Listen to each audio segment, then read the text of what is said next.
आज सफ़र में हमारे साथ हैं मिस्टर प्रिंस, हमारे आज के गेस्ट। तो आइए चलिए उनसे मिलते हैं और बातें करते हैं उनसे उनके सफ़र के बारे में। Sir, welcome to the show. Thanks for coming. It's a privilege आपने थोड़ा सा टाइम निकाला हमारे लिए, हमारे साथ टाइम स्पेंड करने के लिए। आज हम जानना चाहते हैं आपके बारे में, आपका सफ़र कैसा रहा, right from your birth to education to your college and your job. सबसे पहले तो आपका आपका और आपके चैनल का बहुत बहुत धन्यवाद। आपने मेरे को इस सफ़र में इनवाइट किया। एंड अगर मैं अपनी बात कहूँ बर्थ की, और इसकी बर्थ में तो खैर मेरा कोई हाथ नहीं था, बट हाँ, basically I am from Rajasthan and मेरी स्कूलिंग वहीं से हुई है। राजस्थान में कहाँ से सर?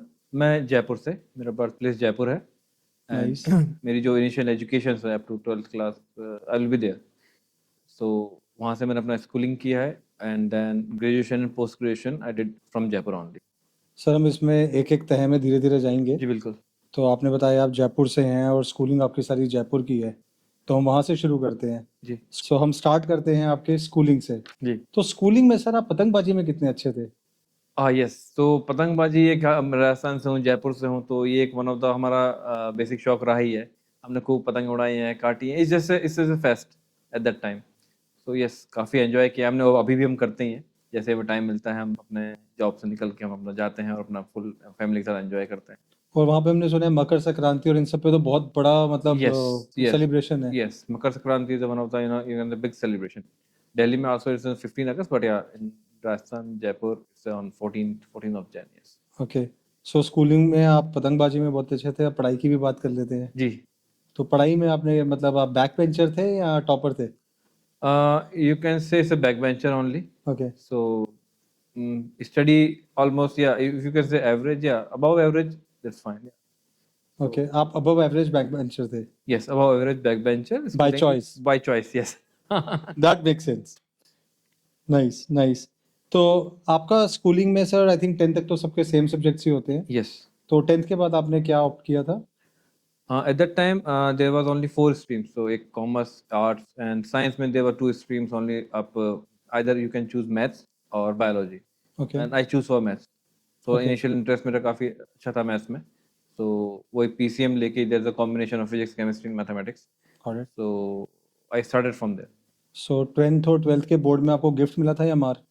Uh, नहीं, nothing as such, because वही above average है, it's good, मतलब as such कुछ नहीं था, कोई pressure नहीं था किसी चीज़ का, so actually वो must भी है, so और बाकी I know my limits, कहाँ तक हम उसको achieve कर सकते हैं, so as such कुछ no मार, nothing else, no मार no पुरस्कार।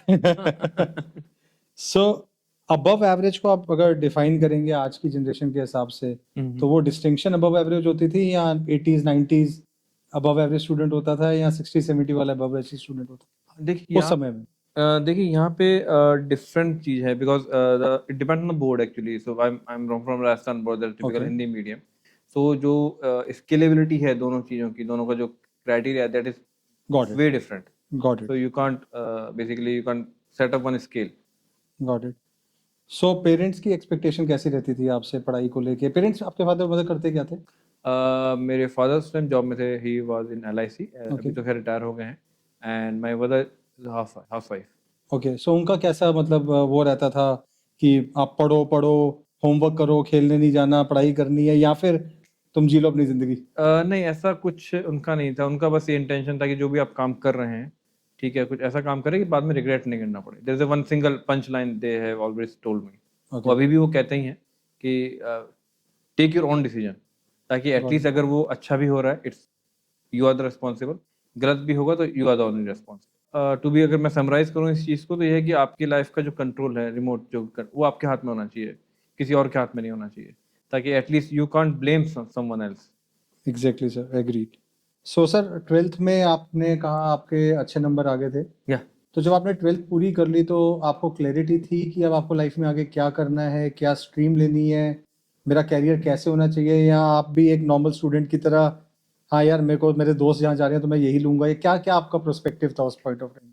आई थिंक ये बात आपने बहुत सही बोली। आई थिंक ये आज भी इसी अगर कंटेक्स्ट की बात करें, जो दोस्त क्या कर रहे हैं, तो बेसिकली सबका ध्यान वही रहता है एक्चुअली, वो क्या कर रहा है, वो क्या कर रहा है। तो थोड़ा बहुत आप, क्योंकि स्कूल में जो आपके Influence. फ्रेंड्स मिलते हैं ना, तो थोड़ा हाँ। इन्फ्लुएंस रहता है, ये आप सही कर।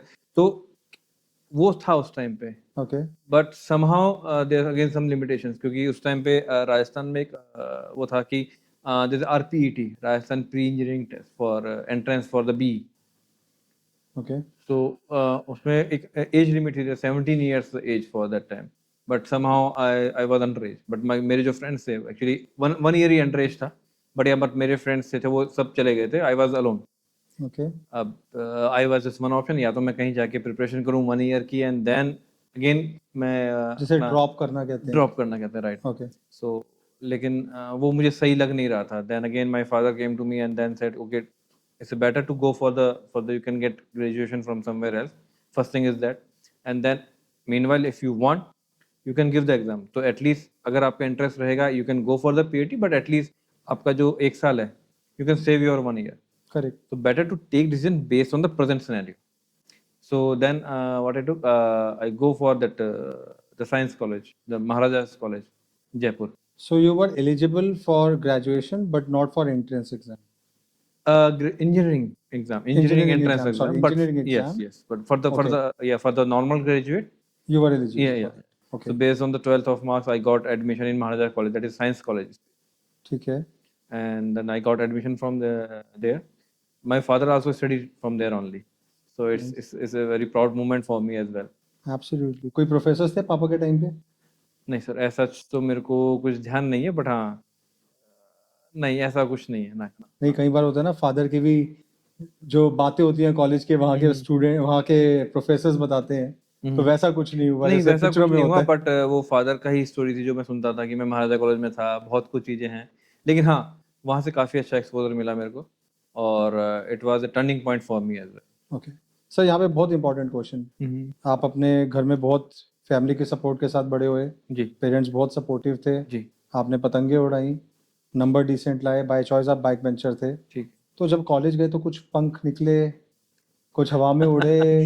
ये हुआ है, फर्स्ट ईयर के पंख थे केवल वो, और वो शायद फर्स्ट ईयर में ही अपने आप ही उतर गए थे वो पंख, तो फर्स्ट ईयर में थोड़ा इन्फ्लुएंस रहा है मेरे को, और इनफैक्ट थोड़ा नहीं काफ़ी ज़्यादा रहा है, काफ़ी कुछ एक्टिविटीज़ रही हैं, सो कुछ इंसिडेंट मेरे को अभी भी याद है, बट हाँ एक दो इंसिडेंट ऐसे हुए उसके बाद सडनली माइंड चेंज हुआ। थोड़ा Then- प्रकाश डालें सर इन इंसिडेंट्स में, शायद हमें मजा आएगा या व्यूअर्स को मजा आएगा, बट हम जानना जरूर चाहेंगे अगर हाँ कंफर्टेबल बिल्कुल है तो। बिल्कुल बिल्कुल, मोस्टली मेरा फर्स्ट ईयर का टाइम था वो केवल चाय की थड़ी वगैरह पे बहुत बीता है मेरा, जिसे बंक कहते हैं। जिसे बंक कह सकते हो, बट मैं क्लास अटेंड करके ही जाता था, क्लास के बाद और घर से पहले।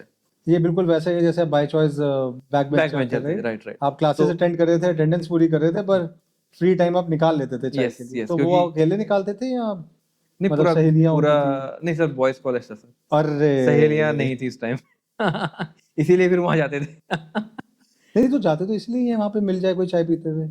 हाँ वो अलग चीज है, लेकिन कुछ चीजें ऐसी है कि अब आपका चैनल मेरी फैमिली भी देखेगी, तो कुछ चीजें ओके, अगर हम पॉइंट टेकन पर्दे सर, के पीछे करेंगे ज्यादा बेटर है point taken sir.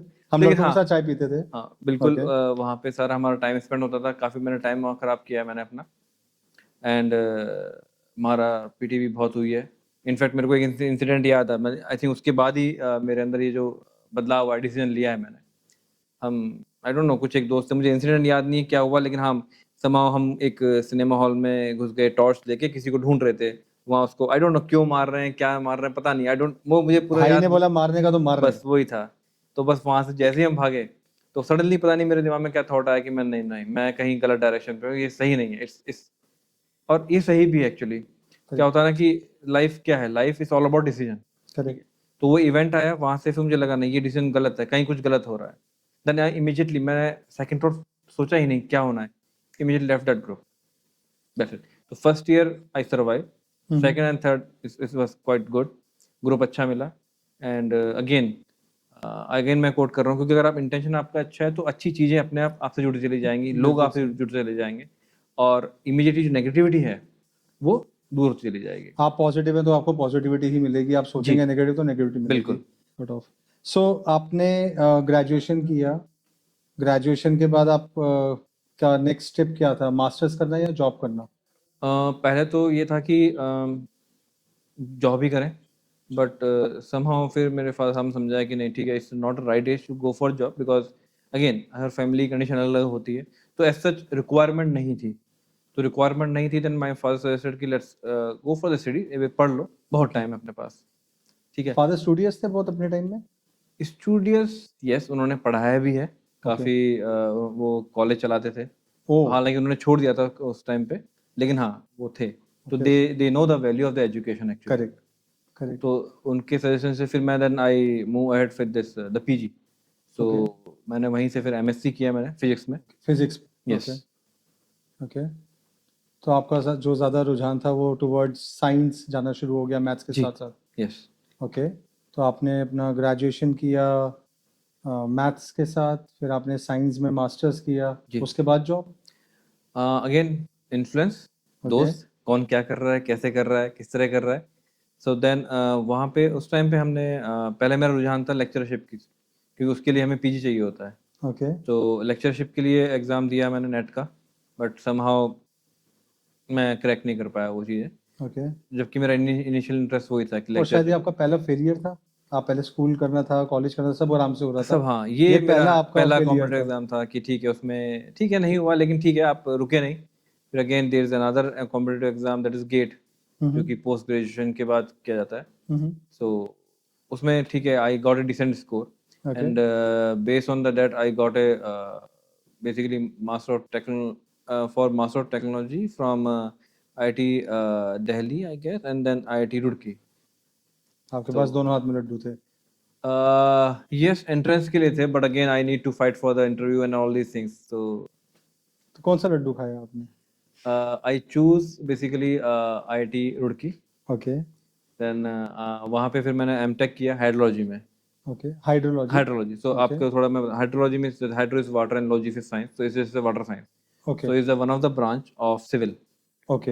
And this only, umbrella civil के अंडर एक ब्रांच है यस, हाइड्रो? हाइड्रोलॉजी। तो बेसिकली ये जो कोर्स है हाइड्रोलॉजी का, वो केवल आईआईटी रुड़की में ही है, not in IIT Delhi? Not any IIT, it's only IIT so एक रुड़की। क्वेश्चन है, जब आपका सिलेक्शन दो आईआईटी में हुआ तो वहाँ पे आपको ये भी मतलब चूज करना था कि कौन से वाला कोर्स कहाँ पे अवेलेबल है, या it was like any course in any college? No no, it's not like that, because मैंने किया MSc in physics, right, so जब आप एमएससी फिजिक्स करते हो, there is one certain branch which is open, okay right, so ऐसा नहीं हो सकता कि मैं अब जैसे मैंने अगर एमएससी फिजिक्स में किया है तो मैं किसी भी और ब्रांच में नहीं जा सकता हूँ, जो ब्रांचेस एमएससी फिजिक्स से कनेक्टेड हैं, I just go for that only. नहीं, बट दोनों कॉलेज में सेम ब्रांचेस भी अवेलेबल नहीं है। नहीं नहीं, सो रुड़की में अलग थी, आईआईटी में अलग थी, Yes. The one you went for was only available in Roorkee. Yes, sir मैं एक बहुत ही एवरेज स्टूडेंट रहा हूँ, तो मेरा बहुत सिंपल फंडामेंटल था कि जैसे ही जॉब मतलब शुरू करी ढूंढनी, जो पहले मिल जाएगी वही करेंगे, अपने को उससे ऊपर कोई एक्सपेक्टेशन अपने से ही नहीं थी।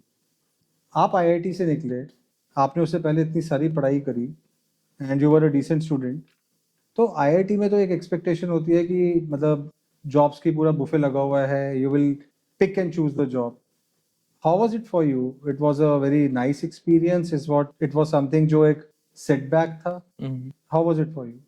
सर आप सही कह रहे हो, इसमें कोई दो राय नहीं है कि आईआईटी एक is a brand, right, but मैं अपने सफ़र की, बिकॉज ये आपका सफ़र है, इस सफ़र में आपने मेरे को अपना साथी बनाया है, तो अगर मैं अपने सफ़र की बात करूँ, जो मेरा जो फील्ड था वहाँ पे, that is hydrology background, right, Correct. So what a niche field था, ठीक, और अभी भी है एक्चुअली, सो उसमें ऐसा जितनी कंपनीज नहीं है, और जो कंपनी आती हैं बेसिकली जो कोर सिविल की हैं, they need someone who did their basic graduation either from BTech in civil or BA.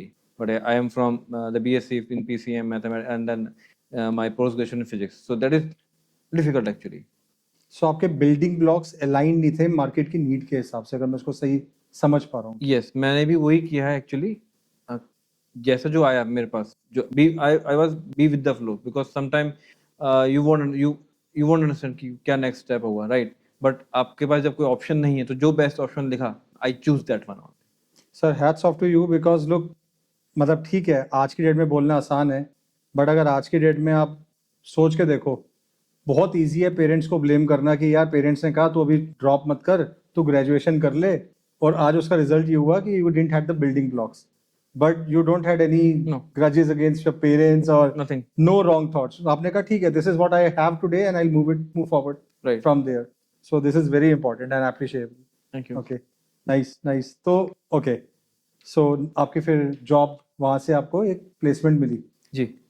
So sir पहला दिन कैसा था आपका ऑफिस में। और एक क्वेश्चन और बड़ा इंटरेस्टिंग दिमाग में आया मेरे, हम्म।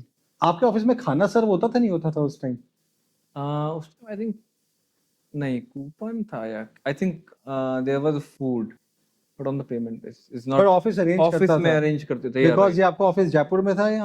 ना ना ना my first job in Gurgaon only तो मैं अगर सही समझ रहा हूँ, आप अनमैरिड थे, एक एलिजिबल बैचलर थे, जी आप अकेले रह रहे थे? नहीं फ्रेंड के साथ आई मीन, हाँ आई वैसे होप अकेले मतलब दो लड़के ही थे वो। हाँ ओवे ठीक है, तो वहां पे खाना का प्रिपरेशन एक टास्क होता है। जी तो ऑफिस जाके आपको खाना मिलता था, चाहे कूपन बेस मिलता था, आप हम्म ऑफिस जा रहे थे फर्स्ट टाइम, फर्स्ट एक्सपीरियंस कैसा था? फर्स्ट डे आपको कुछ मेमोरीज हो जो याद हो? अब मुझे केवल एक ही मेमोरी मेरी याद है उसकी फर्स्ट आप जैसे ही अपने हॉस्टल लाइफ से निकले हैं राइट हॉस्टल टाइम में everything is arranged quite Correct. Well arranged everything is on your desk I reached the office. I started at 7 somehow. I was living मैं दिल्ली में था दिल्ली से it took me around 1 or 2 hours to reach Gurgaon वहाँ से जब मैं आया हूँ रात को it was 7:30 I just fell down चाय नहीं याद आई उस टाइम आपको? कुछ भी याद नहीं है आई थिंक मैंने शायद खाना भी नहीं खाया होगा मैंने कहा क्या जॉब है क्यों है ये मतलब आप सोचिए ना आप एजुकेशन आप एक हॉस्टल लाइफ से निकल के आप अपनी एक जो आपकी कॉर्पोरेट लाइफ है उसमें आपने एंटर किया है so it was too challenging for me as a fresher but yeah I thoroughly enjoyed that tenure and then interesting thing is that कि जब उन्होंने मेरे को हायर किया तो they hire me in a core civil group Okay. then slowly they got to know कि okay I'm from MSc physics background so जो core knowledge होनी चाहिए थी that was obviously that was not Obviously. missing that's why I'm saying you know your limitations Correct. they tried I also tried but somehow थोड़ा misfit लगा then I quit that job after 2.5 months. तो आपको वो शायद वो experience मिला जब month and में एक सैलरी आती है, या आपको वो छोड़नी पड़ी? नहीं नहीं वो एक्सपीरियंस मेरे को मिला उसका एक बकायदा चेक है उसका मैंने एक इनफैक्ट एक फोटोकॉपी करके रखा हुआ है from my first job salary से कुछ लिया या आपने? it was check of I think 9,000 because I think that was the first check of 15 days or I don't exactly remember that was a check of that amount आपने उसको memory की तरह रखा हुआ है अभी भी? yeah it's just nice nice. तो उससे कुछ लिया था आपको जो याद हो कि मेरे को लेना है पहली सैलरी से, या किसी को लेके दिया था? नहीं I went for a movie with my mom Awesome. that I remember nice. कौन सी मूवी थी? that was धमाल धमाल। धमाल किया आपने? तो पेरेंट्स का क्या रिएक्शन था? आपने 2 हफ्ते में जॉब छोड़ दी? नहीं 2 महीने 2 2 महीने? 2 महीने में 2 no महीने? no they are okay because I told my father always says take your own decision that's it I am with you take your own decision सो आपने 2 महीने में जॉब जो छोड़ी तब आपके पास दूसरी जॉब मिल चुकी थी? yes I have connections reference friends so जो सिमिलर बैकग्राउंड में ही थे so वहाँ पे फिर मैंने क्योंकि उस कंपनी में जॉब प्लेसमेंट के थ्रू नहीं हुआ था then I go off placement of that company तो आपने जब फर्स्ट जॉब खत्म की, सेकंड जॉब आपके हाथ में आ चुकी थी, आप वहाँ पे अपने ज्वाइन किया 2 महीने के बाद, जी तो वो ऑलमोस्ट आपकी फर्स्ट जॉब थी, हाँ उसको कम फर्स्ट जॉब कह सकते हैं राइट? सो मैं आपसे ये पूछना चाहता हूँ, starting from that point of time 2005-2007 जो भी सर। आपका ड्यूरेशन था till today, I know that आपने बहुत अच्छा अपने कैरियर में प्रोग्रेशन किया है, you have achieved a lot, but what was the journey like? What were the highlights of your journey जो आप हमें हमारे साथ शेयर कर सकते हैं, करना चाहेंगे, ताकि हमारी ऑडियंस को भी वो हेल्पफुल हो? इसको अगर मैं थोड़ा समराइज करना चाहूँगा इसको मतलब आई गिव टाइम मैंने टाइम दिया उस चीज़ को क्योंकि जो मेरी जो फर्स्ट जॉब थी सो कॉल्ड आफ्टर 2 मंथ्स वाली सो I have given 4 and 5 years मैं रुका हूँ वहाँ पे ठहराव दिया है काफ़ी कुछ चीज़ें सीखी हैं अगर मैं फॉर एग्जांपल जो चीज़ मैंने अपने हाइड्रोलॉजी के जो मैंने ड्यूरिंग एमटेक प्रोग्राम में सीखी थी या देखी थी if you know because there was a job of remote sensing hydrology उसमें सॉफ्टवेयर रहते हैं ArcGIS है हैकरास है सो इन सब चीज़ों में मेरे को काम करने का सीखने का मौका मिला क्योंकि थ्योरी मेरी कंप्लीट थी वहाँ पे but I got the chance to work on those platforms so वहाँ रह के वो चीज़ सीखी है टाइम दिया है उस चीज़ को तो वो जो लर्निंग है मेरी क्योंकि मैं I always believe learning and earning both are it should goes hand to hand correct. So learning कभी मैंने छोड़ी नहीं है सो वहाँ से मेरी जर्नी स्टार्ट हुई वहाँ से हमने डिफरेंट कंट्री के प्रोजेक्ट पे काम किया basically flood model development so although it's very niche word but yeah it's just like a if as a layman language we need to identify basically region identify करना है हमने basically which are more prone to risk of sir flood. Hydro समझ आ गया, flood में भी पानी समझ आ गया। थोड़ा सा हम जैसे एवरेज लोगों के लिए थोड़ा सा इसको और सिंप्लीफाई करके बता सकते हैं। बेसिकली ये जो आपकी नीश फील्ड है फ्लड मॉडल डेवलपमेंट, जी। एक बहुत ही हाई लेवल पे एज अ लेमैन हम इससे क्या समझे, इस जॉब में क्या किया जाता है? इस जॉब में बेसिकली ये बताया जाता है कि आपका जो एक्सपोजर है, आपकी जो एंटिटी, आपकी प्रॉपर्टी, आपकी खुद की जो वो कितना वो प्रोन टू फ्लड रिस्क है। बेसिकली अगर अगर हमको कोई प्रॉपर्टी आपकी ऋषिकेश देख लीजिए, अगर कोई रिवर के पास में है, जी राइट, जी। In case of any flood event अगर आता है तो बेसिकली वो प्रॉपर्टी सबसे पहले डैमेज होती है, राइट। तो इट ये मीन जो आपने बताया कि असेसमेंट की कहाँ पे ज़्यादा इम्पैक्ट होगा फ्लड का, इफ आई जी। Put it in very simple words, इसको यूटिलाइज करने का तरीका बथेरी जगह पे हो सकता है, बहुत सारी जगहों पे हो हाँ। सकता है। तो नॉर्मली क्या यूज केसेस है जहाँ पे बेसिकली ये सर्विसेज यूज होती हैं? तो जैसे अगर अगर आप फ्लड मॉडल डेवलप करते हैं किसी रीजन के लिए, राइट, सो वो आपको बताता है कि इस रीजन में ये प्रोबेबिलिटी आपकी फ्लड की है। तो अगर इनकेस गवर्नमेंट या कोई भी एंटिटी अगर कुछ करना चाह रही है, राइट, तो वहाँ पे वो फ्लड मिटिगेशन ऑप्शन प्रोवाइड कर सकती है। ठीक है। अगर आपको पता रहेगा कि ये रीजन मेरा फ्लड प्रोन है, इस रीजन को बचाने के लिए हम क्या क्या ऑप्ट कर सकते हैं। ये हमने प्रोजेक्ट किए भी हैं काफ़ी during this jobs as a R&D project, right. ऐसे ही ये सब चीज़ें इंश्योरेंस कंपनीज हैं। बेसिकली अगर आपने पढ़ा हो कि catastrophe insurance, catastrophe means that जो नेचुरल कैमिटी होती है, अर्थक्वेक है, आपका फ्लड है, आपका साइक्लोन है, अभी साइबर अटैक्स भी आ गए हैं। करेक्ट। तो अगर को फ्लड के साथ कनेक्ट करेंगे तो अगर कोई प्रॉपर्टी है आपकी अगर more prone to flood, that means उसका इंश्योरेंस प्रीमियम बढ़ प्रीमियम शुड बी जाएगा। हाई। Correct correct. तो ये सब चीज़ें इंश्योरेंस कंपनीज को भी सपोर्ट करती हैं। ये बहुत इंटरेस्टिंग कंसेप्ट है और आई थिंक यही यही तरीके होंगे जिससे प्रीमियम कैलकुलेट किए जाते होंगे इन चीज़ों हाँ, के। ये अगर एज ए लेमैन अगर मैं आपको बताऊं तो ये as a one of the हाँ, वन ऑफ द मतलब एट्रीब्यूट्स है उसका। I just giving you just heads up only. नहीं नहीं, इट्स वेरी वेरी इंफॉर्मेशनल और बहुत ही इंटरेस्टिंग भी है। कभी हमने ये नहीं सोचा था कि फ्लड्स से बचने के अलावा और भी चीज़ें हैं जिसमें फ्लड की प्रॉबिलिटी काम आएगी, जैसे कि insurance and all the Yeah. Other sectors. So this is a nice it's insight. Just like your health insurance कि अगर कोई अगर इफ समवन इज 30 इयर्स उसका प्रीमियम कम रहता है because he is more less prone to any illness, correct. And the same person is on 60 or 70s, he has to pay the a large premium. Covid के बाद जैसे insurance Yeah, premium बढ़ रहा absolutely है। right, absolutely. Exactly. Good good, that's a very good insight. So आपका जो career progression था, you must have move from hands on person to a management level. How was that progression? Does it mean कि आप hands on छोड़ देते हैं काम करना, या still you need to have a hold on whatever you are doing and you should know how things work rather than just managing people? नहीं, मेरा सफर अभी भी मैनेजिंग पीपल कम है। Okay. It's more about technical side only. So मैं अभी भी उस पर वर्क कर रहा हूँ, फ्लड मॉडल डेवलपमेंट पे वर्क कर रहे हैं। हाँ, बट एक जब आप इस 17 ईयर एक्सपीरियंस, राइट, इन 17 ईयर्स में मुझे डिफरेंट डिफरेंट पहल पे वर्क करने का मौका मिला। अभी एक इंश्योरेंस पार्ट भी मेरे उसमें एड ऑन हो गया है। Nice nice. So now I want initially flood model develop किया आपने and then okay next project. Now what you have developed, how it is impact in the insurance industry, that I am checking. Okay, so ये by the time आ जाता है आपके साथ। just Yeah. one last question on this part before we jump into how the current generation or people are looking to get into this field can go about it.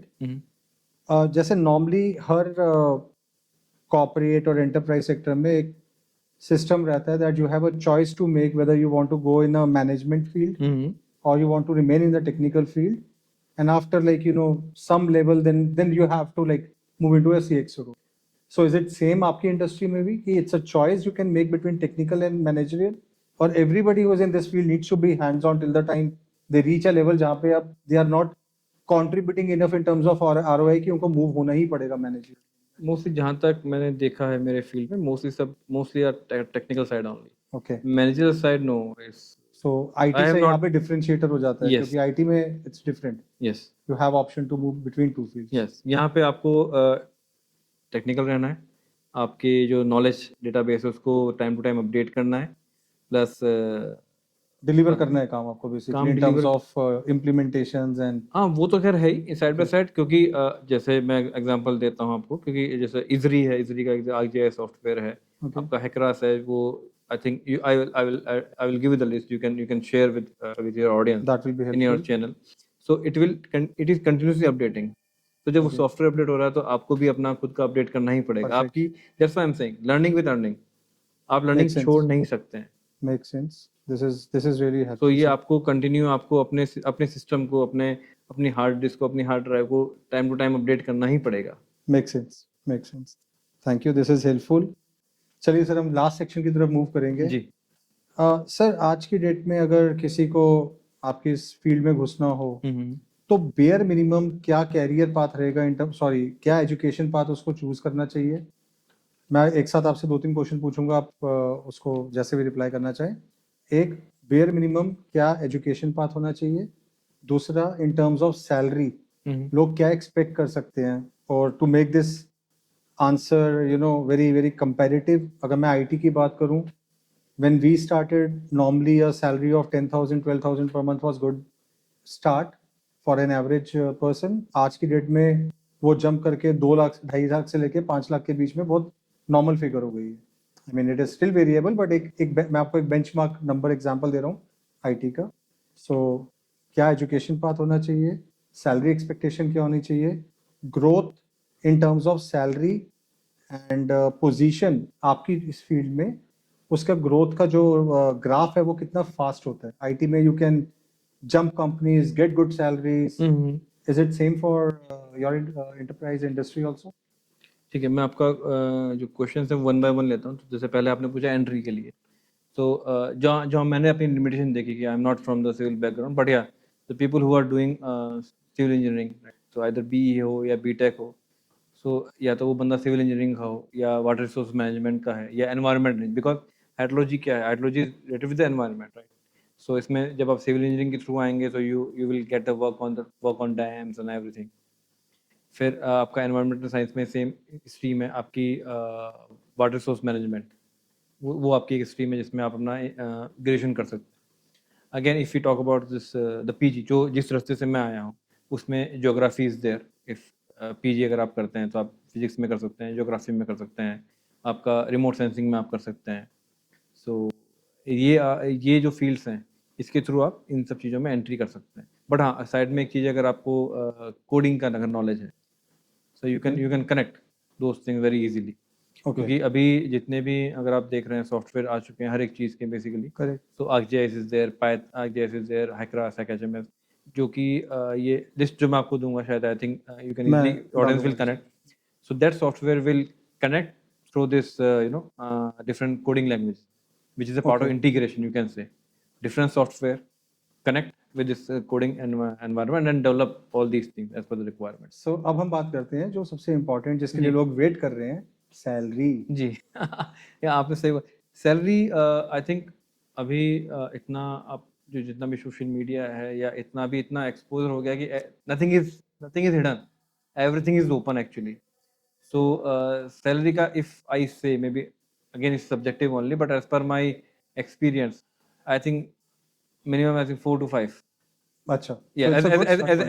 as a fresher, बहुत अच्छा start है, as a मतलब fresher, it's as yes, good as IT right now. yes, yeah, as a fresher. और normally growth कैसा रहता है? मतलब is it like they can exponentially grow the salary और इट्स अ ग्रेजुअल इंक्रीज? मैं मतलब एक एवरेज बंदे की बात कर रहा हूँ, not very extraordinary people. Yeah, exponential तो नहीं होगा to be very frank, but yeah, gradual there is a increase for sure. Nice. But again, how much you are efficient. In fact, one of the beauty is that you can work on the corporate culture, you can get experience, and then if you want to go pursue for higher studies, basically, you can get a chance to work on different countries. Basically, you can go for the postdocs and everything because you have a corporate experience working. You can say इसको हम ऐसे कर सकते हैं कि आपको work X हो गया है, right? Got it. Working experience, so you can utilize your working experience and go for the further PhD. Nice. Nice. And I think outside भी काफी scope है इसका if you want to go for basically for typical R&D side. Okay. R&D is research and development basically where you further develop the model. Sir I think ये बहुत ही अच्छा insight था आपकी इस फील्ड के बारे में। ऑब्वियसली मैं एक बहुत ही एवरेज स्टूडेंट रहा हूँ, तो मेरे लिए तो बहुत कुछ लर्निंग्स थी आज। आई होप हमारे जो चैनल के व्यूअर्स हैं उनको भी एक ये शायद जो इस फील्ड में जाने की सोच रहे हैं या they are planning where to what to pick and choose, I think उनके लिए एक बहुत अच्छा एक वैल्यूएबल इंसाइट था। सो होपफुली लोगों के लिए हेल्पफुल होगा। Thank you sir, thanks so much for your time, really appreciated. हमें बहुत कुछ नई चीज़ें सीखने को मिली हैं, आई होप व्यूअर्स को भी मिली होंगी। हम इसको यहीं कंक्लूड करते हैं। Thanks again sir. Yeah, thank you so much. Yeah.